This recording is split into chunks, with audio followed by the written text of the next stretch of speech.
How many of you, and I want your honesty, this is kind of an informal poll, how many of you find it difficult to get up in the morning and stay awake? Can I see your hands?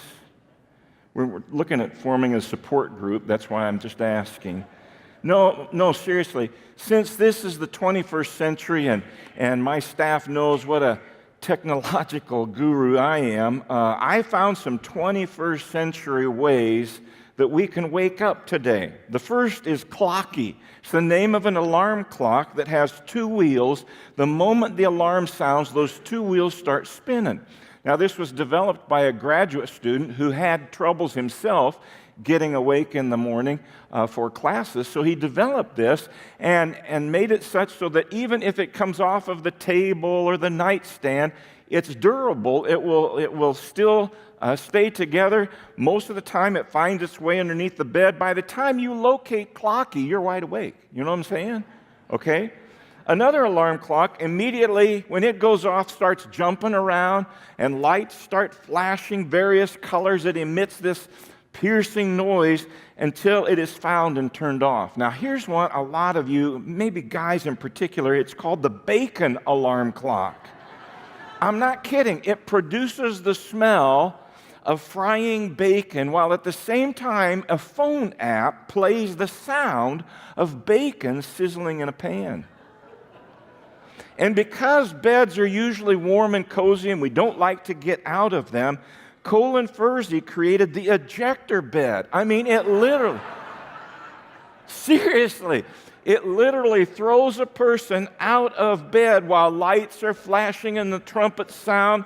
Now, for those who are less adventurous, it does have settings where it will come up suddenly, but it's not going to throw you out. And Colin has even devised where he can put his pants there at the bottom of the bed, so as it slowly comes up, he slips into his pants and he's ready for the day. Wonderful thing. Now, if you're not into technology, some less intrusive ways of waking up in the morning include drinking ice water, taking a cold shower, popping a mint into your mouth, opening the shades or the curtains so you can expose yourself to the sunlight, eating an apple or chocolate, smelling salt, etc. Even more frustrating than trying to wake someone up physically is trying to wake someone up spiritually. A spiritually sleeping person doesn't see the truth, wonders why others follow the truth, and has little interest of knowing the truth.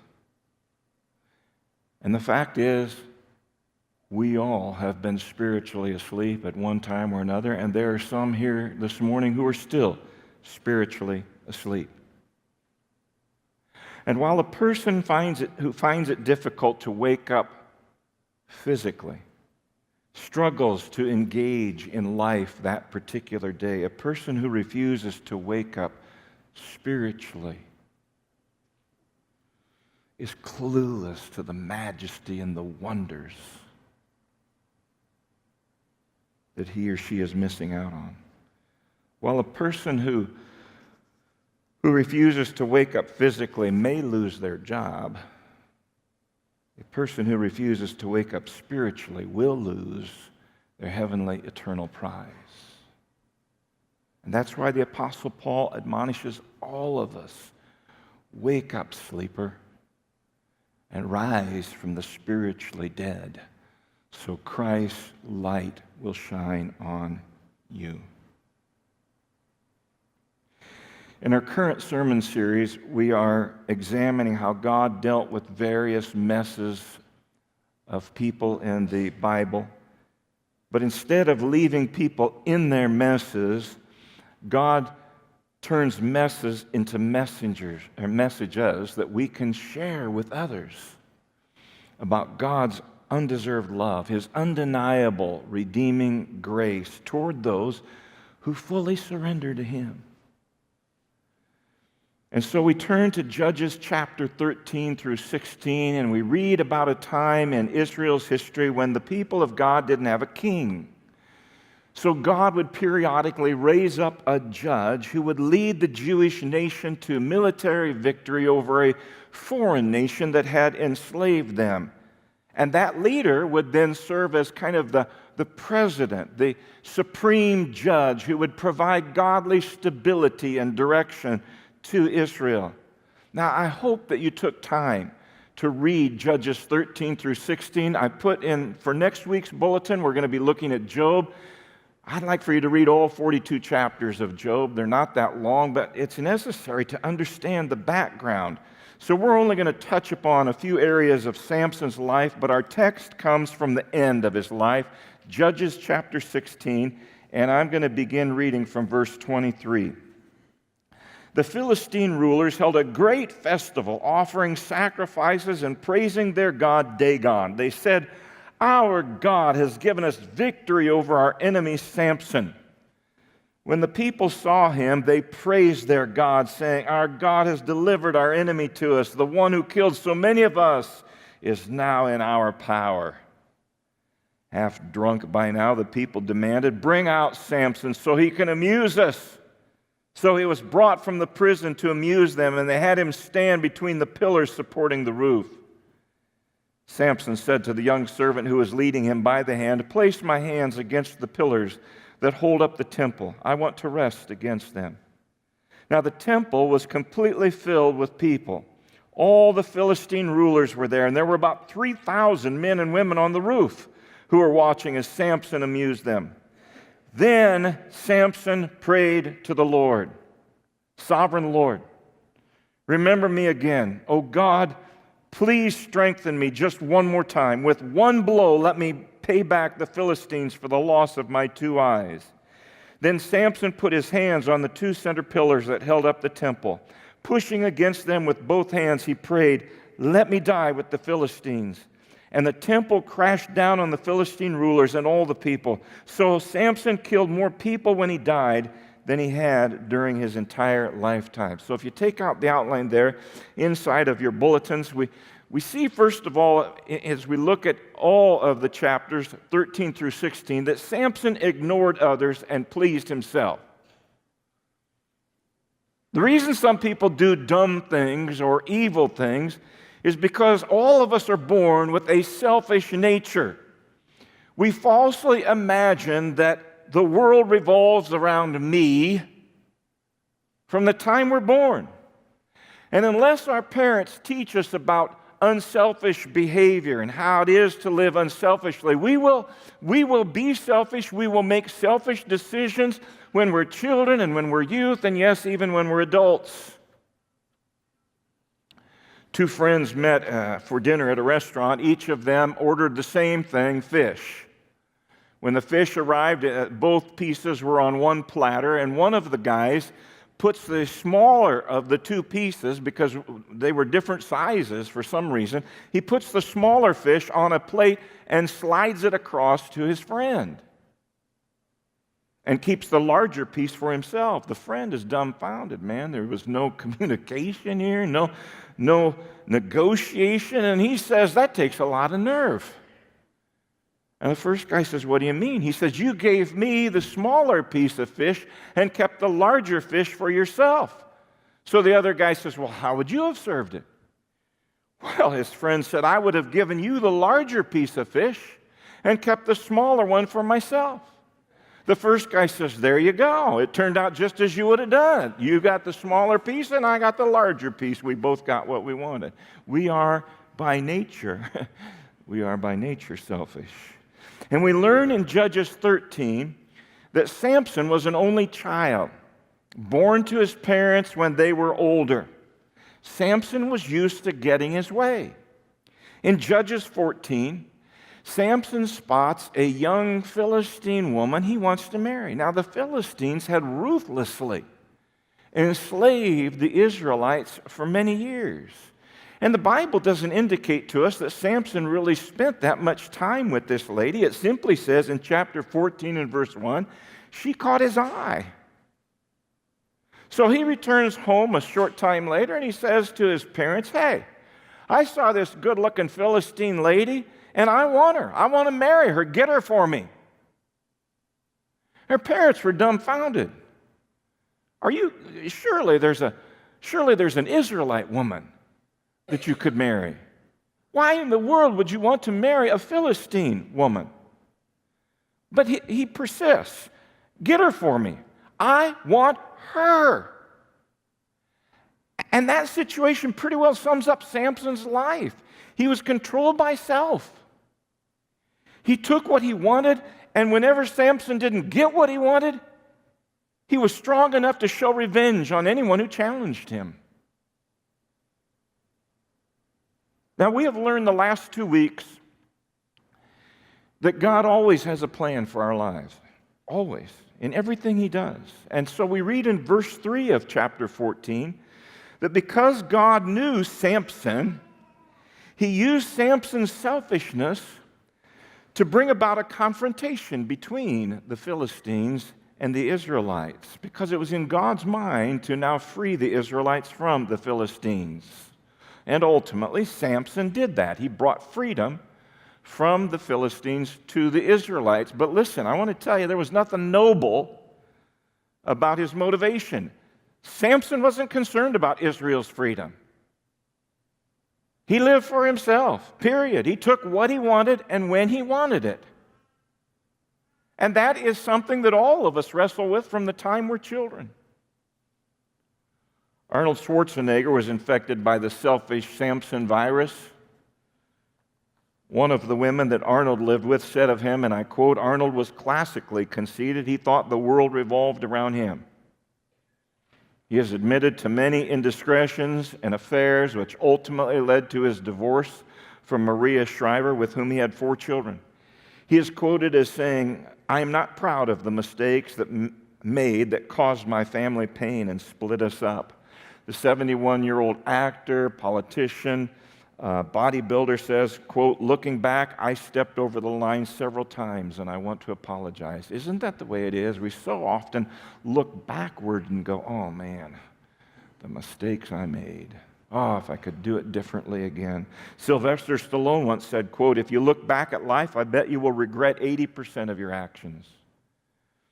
I suppose that's why we are reminded in Ecclesiastes chapter 12 and verse 1, "Remember your Creator in the days of your youth, before the days of trouble come and the years approach when you say, 'I find nothing pleasurable in what I did.'" Scripture reminds us, be sure your sins will find you out. When I focus my attention on my wants, my desires, my passions, my goals, I set myself up for failure. Because real life is not found in selfishly living for me. Craig Groeschel has said, and I quote, "My life is heading in the direction of my strongest thoughts." What are my strongest thoughts? Instead of ignoring others and pleasing ourselves as Samson did, we need to die to ourselves, like Jesus did, so we can live for others. The next time you're looking in the mirror, just ask yourself, what are my motivations in life?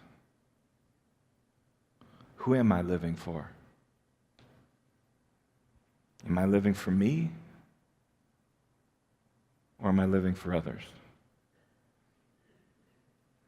Selfish decisions are usually sinful decisions. And as you remember from the last couple of weeks, sinful decisions always have what? Consequences. Bad consequences. To our spouse, to our children, to our coworkers, our classmates, to total strangers. Secondly, we see in Samson's life that Samson ignored God and relied on himself. The Bible reminds us over and over again, every good gift comes from God. What do we have that we did not receive from God, Paul asks. Some people in life are gifted musically, others athletically, others academically, others artistically. Some people are wired to be in charge of a team, and Other people are wired to just belong on a team. We have different personalities, different strengths, different abilities, different appearances. God made Samson to be physically strong. He was raised in a godly home. Unfortunately, even though Samson knew about God, he didn't personally know God. He did his own thing. He didn't seek God's counsel. He didn't seek God's wisdom. On one occasion, Samson killed 1,000 Philistines, 1,000 by himself with the jawbone of a donkey. Instead of thanking God for his victory, as you would think somebody would do who had just taken the lives of 1,000 people by himself, Samson bragged about how he had kicked the Philistines' tails. Wow, look at me, look what I've done. And I understand that because Satan makes it so tempting, so for us to take credit for glory that only belongs to God. Friedrich Nietzsche was a German philosopher and poet. He declared in the year 1883 that God was dead. In 1889, 6 years later, at the age of 44, he suffered a physical collapse, a complete loss of his mental abilities, and he was cared for by his mother until she died in 1897, by his sister until he died in the year 1900. In spite of Nietzsche's arrogance and declaration, God is still living. And he's long gone. Friedrich Nietzsche is. Dan Brown is the author of the books, The Da Vinci Code. Several years ago, we looked at that in a sermon series, Angels and Demons, Inferno. And in these books, a lot of times his characters are questioning the existence of God or even trying to disprove the existence of God. Dan Brown was recently quoted as saying, "Will God survive science? Are we so naive today as to believe that the gods of the present will survive and be here in 100 years? Our need," he said, "for that exterior God who sits up there and judges us will diminish and disappear as our global consciousness emerges and becomes our divine guidance." Man, that sounds like Satan in the Garden of Eden, doesn't it? Oh, you won't die if you disobey God, eat the fruit from the tree in the middle of the garden. You won't die. God knows that if you do that, you'll become like God, and he doesn't want that for you. Listen, the Bible has promised to us over and over again, and our experience has affirmed the truth that with the Lord on our side, we can do anything. But without the Lord, we can do nothing. Why is it so many continue to act like they don't need the Lord? King Sennacherib of the mighty Assyrian Empire sent this message to King Hezekiah in Jerusalem. He said, don't let your God in whom you trust, don't let him deceive you with promises of protection from the king of Assyria. You know what the kings of Assyria have done to other nations. They have completely destroyed everyone who stood in their way.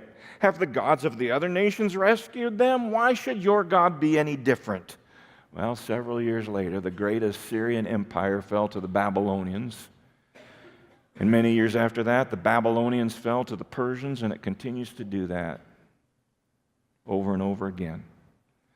And so in Judges chapter 16, Samson falls in love with another Philistine woman. And when the rulers of the Philistines see the amount of time the two of them are spending together, they bribed her to find out the secret of Samson's superhuman strength. And so Delilah says, Samson, honey, you know how much I love you, babe. Listen, I know you work out a lot in the gym because, man, you got ginormous muscles. What's the secret? How do you get so strong? And that was before the days of steroids, man, it was the days of diet supplements. But Samson, he lies to Delilah. He tells her 3 times the source of his strength and lies each time. The first time he says, listen, if you tie me up with 7 new bowstrings, I'll be weak as any other man. So while Samson is sleeping, She has him tied up with 7 new bowstrings, and when he wakes up, he breaks free from the bowstrings, and oh, you weren't telling me the truth. And so he says, well, listen, if you tie me up with new ropes that have never been used, I'll be as weak as any other man. So while he's sleeping, she ties him up with new ropes. He wakes up, breaks free. Oh, you weren't telling me the truth. Okay, he says, listen, if you'll weave my hair, tighten it with the pin, I'll be as weak as any other man. And so while he's sleeping a third time, Delilah weaves his hair, and when he wakes up, he breaks free again. Now listen, I'm not an expert on women. I don't think I'd fall asleep around this lady. You know what I'm saying? I mean, you'd think after 3 times he'd get it, he'd understand. He'd be a little suspicious of her motives. He finally wearies of her nagging and her begging, and he tells her the truth. If my hair is shaved, my strength will leave me. So Delilah lulls Samson to sleep in her lap, motions for a Philistine barber to come over and shave Samson's hair off, and then turns Samson over to the Philistines. Now, he thought he would break free from them just like he did 3 times before. But Judges 16, verse 20, shares some of the most sobering words in the Bible. It says in Judges 16:20, Samson did not realize the Lord had left him. You see, the true source of Samson's strength wasn't his hair, it was God. And God left Samson because of his pride and his carelessness. And the Philistines overpowered Samson, and they shackled him, and they removed both of his eyes, and they humiliated him by forcing him to grind grain in a prison like an ox would do. Jesus said, apart from me, you can do nothing. The Bible says God opposes the proud. He gives grace to those who are humble. Hear me now, believe me now. We will always be much smarter and much stronger when we depend upon God instead of ourselves. Finally, Samson emptied himself and turned to God. When did the prodigal son in Luke 15 finally come to his senses and turn to God? When he hit rock bottom. When the food he was giving to the pigs looked appealing to him because he was that hungry, he finally woke up. And when did Samson come to his senses, finally, fully surrender himself to God? It was only after Samson lost his strength, lost his eyes, lost his freedom, was put on display by the Philistines to be ridiculed and made fun of. Only then did Samson get it and finally turn to the Lord and ask for help. What is it going to take before we finally, fully surrender to the Lord? When we die to our wants and our passions and our desires and turn to God and do His will instead, what is it going to take? Well, I can tell you, for some people, it takes sitting in a jail and looking at 4 walls and wondering, how in the world did I get here? And for other people, the bottom falls out when their addictions leave them with no money, no place to stay, no food to eat. And for still others, they don't come to their senses until their spouse has left them, their kids are gone.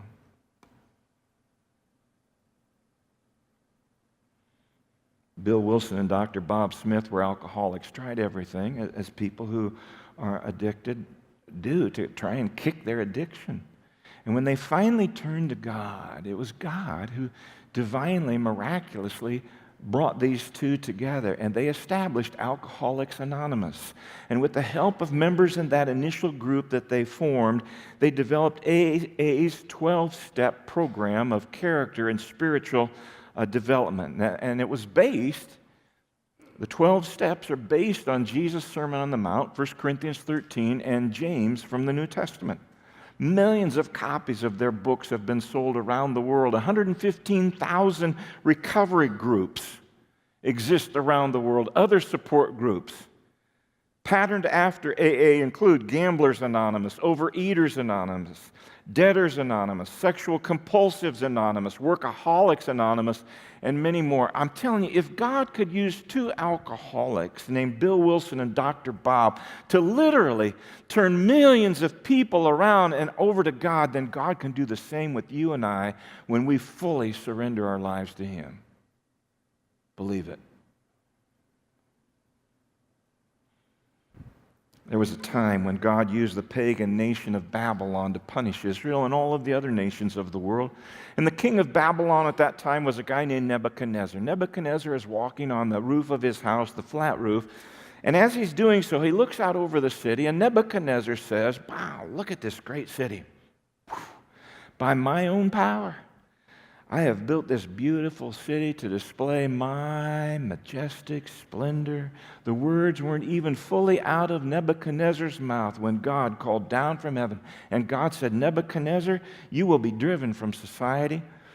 You will live in the fields with the animals, and you will eat grass like a cow. It will take 7 years before you'll learn that it is I who rules the kingdoms of the world." And sure enough, everything happened just as God had said. 7 years passed before Nebuchadnezzar woke up, smelled the roses, and came to his senses and said, "When my sanity returned," 7 years it took, "so did my honor and glory and kingdom. I praise and glorify the God of heaven. All His ways, all of them, are just and true. And those who are proud, God is able to humble." How many of you know that? I know that. Why is it that we have to learn this lesson the hard way? Why do we have to find ourselves at the bottom of life before we finally, fully surrender to God? I just want to encourage you, regardless of how we began in life, regardless of what we did in our youth or in our recent past, regardless of where we've been and what we've done, I'm telling you, every one of us can end well. And that's what it's all about, isn't it? We can all end well when we empty ourselves of self, of me, and turn to God. Because when we do, God can transform the messes that we have made into a message of salvation and redemption that can encourage and change and point others to Him. Did you know that for all of Samson's faults, he's listed in Hebrews chapter 11 in the Faith Hall of Fame as someone who ultimately administered justice, whose weakness was turned into strength, who became powerful in battle, who received the promises of God? I'm telling you, knowing what we know about Samson and what his life was like, his presence in the Faith Hall of Fame speaks volumes about the grace and the power and the love of God. What God did with Samson and what God did through Samson, God can do with me and you as well. I don't know about you, but there's sometimes I can really relate to what Paul says in Romans 7. Oh, what a miserable, wretched person I am. I know what I should do and I don't do it. The things I shouldn't do, I do anyway. Who can rescue me from this type of person? And Paul says the answer is Jesus Christ. Why do we wait? Why do we put off the decision we know is the right decision? Why not now? Now is the acceptable time of salvation, Paul writes. Now is the day of salvation. I'm telling you that because Jesus Christ died and resurrected from the grave, we need remain no longer as slaves to sin, any sin. And this morning we've got prayer warriors that will be over here at the patio, at the cross. If you're down in the chapel, there'll be a prayer warrior there for you as well. And if you have some need that you want to lift before the Lord, they'd be happy to pray with you as we stand and sing this song together.